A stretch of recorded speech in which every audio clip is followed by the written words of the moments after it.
नहमदुहु व नसल्ली अला रसूलिहिल करीम। औज़ु बिल्लाहि मिनश शैतानिर रजीम। बिस्मिल्लाहिर रहमानिर रहीम। ज़िकादा 10 नबवी जून का आखिर या जुलाई के शुरू में रसूलुल्लाह सल्लल्लाहु अलैहि वसल्लम ने ताइफ से वापसी मक्का तशरीफ़ लाते हुए और यहाँ अफराद और कबाइल को फिर से इस्लाम की दावत देनी शुरू की।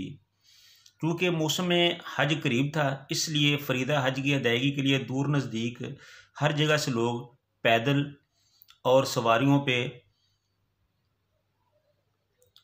मक्का में उनकी आमद शुरू हो चुकी थी। चूँकि हज का मौसम था और लोग धड़ाधड़ मक्के की तरफ आ रहे थे, तो रसूलुल्लाह सल्लल्लाहु अलैहि वसल्लम ने इस मौका को गनीमत समझा और एक कबीले के पास जाकर उसे दावत इस्लाम दी।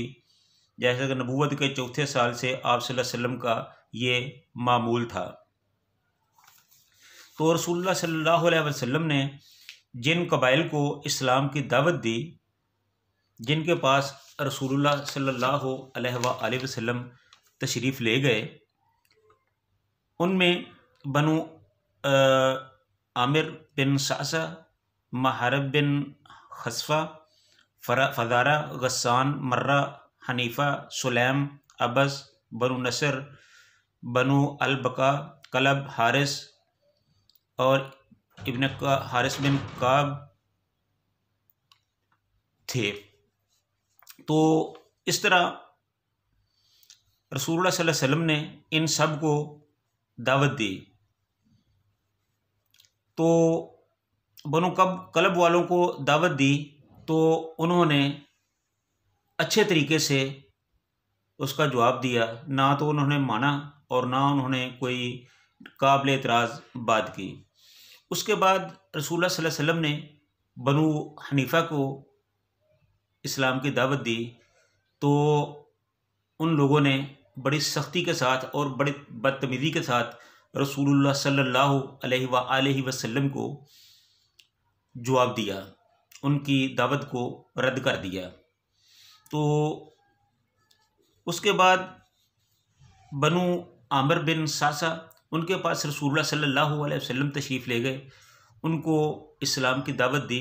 ये चूँकि सब लोग मक्का में आए हुए थे हज के मौसम में, तो इसलिए फ़र्दन इनको रसूलुल्लाह सल्लल्लाहु अलैहि वसल्लम ने दावत दी। तो बनु आमिर बिन सासा, इनको जब रसूलुल्लाह सल्लल्लाहु अलैहि वसल्लम ने इस्लाम की दावत दी तो उसने कहा कि अगर क्रैश मेरे साथ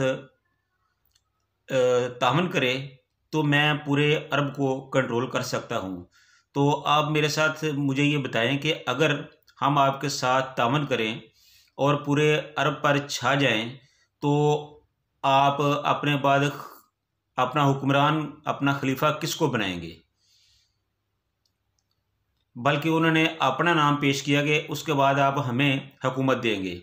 तो आप सल्लल्लाहु अलैहि वसल्लम ने फरमाया कि ये तो अल्लाह की मर्ज़ी है, वक्त आने से पहले तो इसका कुछ नहीं कहा जा सकता, तो ये तो जब वक्त आएगा तो फिर देखेंगे। तो फिर उसने कह दिया कि हमें ये मंजूर नहीं है कि हम आपके साथ तामन भी करें, आपकी हिफाजत भी करें, आपके लिए लड़ें भी, सब कुछ करें, और जब हुकूमत की बारी आए तो आप किसी और को बना दें, इसलिए हम ऐसा नहीं करेंगे। तो इस तरह उनके जो मामलात थे वो तय ना हो सके। उसके बाद ये आमिर बिन सासा जब अपने कबीले में वापस गया, तो उस वक़्त वहाँ इनका जो एक बूढ़ा आदमी था, जो अपनी किब्र सनी या बुढ़ापे की वजह से हज के लिए नहीं जा सका था, उनको ये सारी बात बताई। तो उन्होंने उनको बड़ा इस सिलसिले में मलऊन किया कि तुमने उनकी बात क्यों नहीं मानी, वो तो वाक़तन अल्लाह के नबी हैं और बनु इस्माइल से आज तक किसी ने नबूवत का झूठा दावा नहीं किया, तो वो तो अल्लाह के नबी थे और हक़ पर थे, तो आपको चाहिए था कि आप उनकी बात को मान लेते। तो मैं तो कहता हूँ कि अगर आप उनको अब भी तलाश कर सकते हैं तो उनके साथ जाके मामलात तय कर लें। तो बहरहाल ये तो थे वो कबाइल जिनके साथ रसूलुल्लाह सल्लल्लाहु अलैहि वसल्लम की बातचीत हुई। किसी ने अच्छा जवाब दिया, किसी ने गलत जवाब दिया।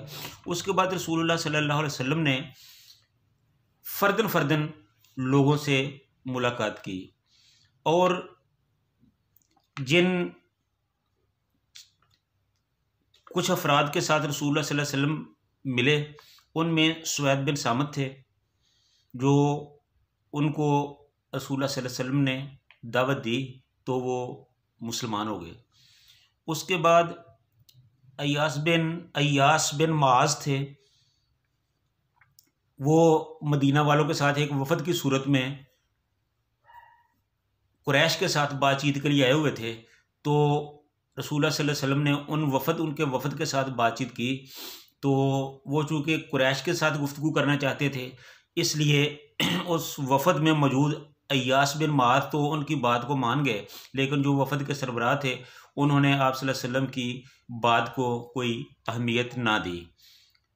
तो बहरहाल अय्यास बिन मुआज जो थे वो इस्लाम के कायल हुए, इस्लाम की सच्चाई के कायल हो गए।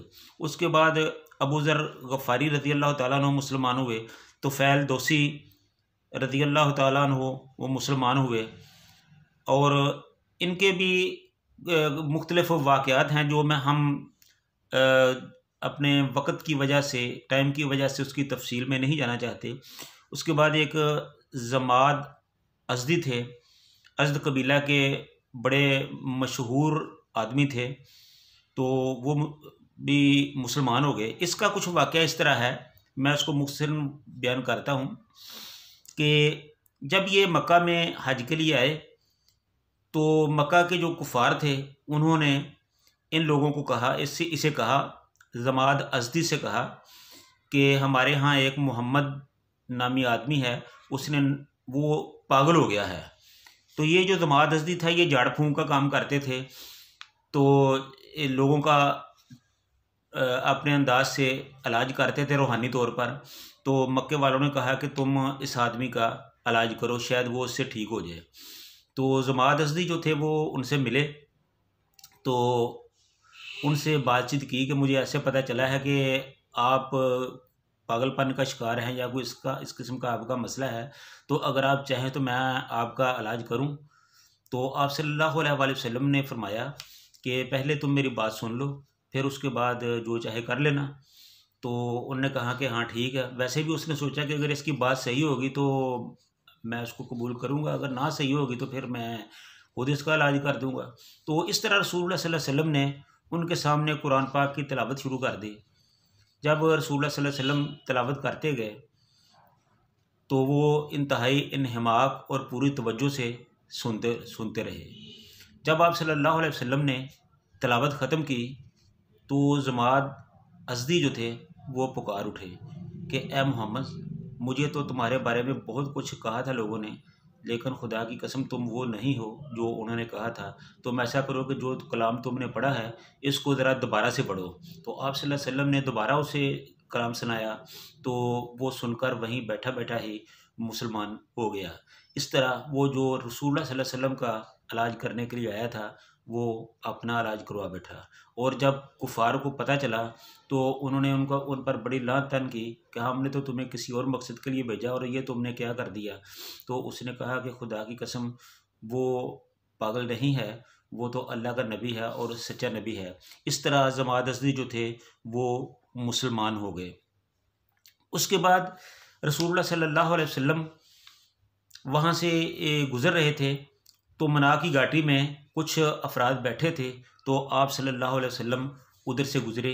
जब उनके पास आप सल्लल्लाहु अलैहि वसल्लम गए तो उनसे पूछा कि आप कौन हो। तो उन्होंने कहा कि हमारा तल्लक बनु खदरज से है और हमारा तल्लक यसरब से है। तो रसूलुल्लाह सल्लल्लाहु अलैहि वसल्लम ने उनको इस्लाम की दावत दी। जब आप सल्लल्लाहु अलैहि वसल्लम ने उनको इस्लाम की दावत दी तो वो सब एक दूसरे को देखने लगे। उन्होंने कहा कि ये तो वही मालूम होते हैं जिनके बारे में यहूदी हमें कहा करते थे कि एक पैगंबर है जो वो आने वाले हैं, जब वो आएगा तो हम उस पर ईमान लाएंगे और उसकी हमायत से आप लोगों को आधे इल्म की तरह तबाह और बर्बाद कर देंगे। तो ये तो हमें वही पैगंबर महसूस होते हैं। तो ऐसा ना हो कि यहूदी हम पर सबकत ले जाएं, लिहाजा हमें चाहिए कि हम मुसलमान हो जाएं, इस्लाम को कबूल कर लें। तो इस तरह इन यसरब वालों ने 6 अफराद थे, इन्होंने इस्लाम को कबूल कर लिया और वो मुसलमान हो गए। और इस तरह इनके मुसलमान होने से, ये चूँकि मदीना के यसरब के रहने वाले थे और यसरब के हर घर में इस्लाम जो था वो फैल गया।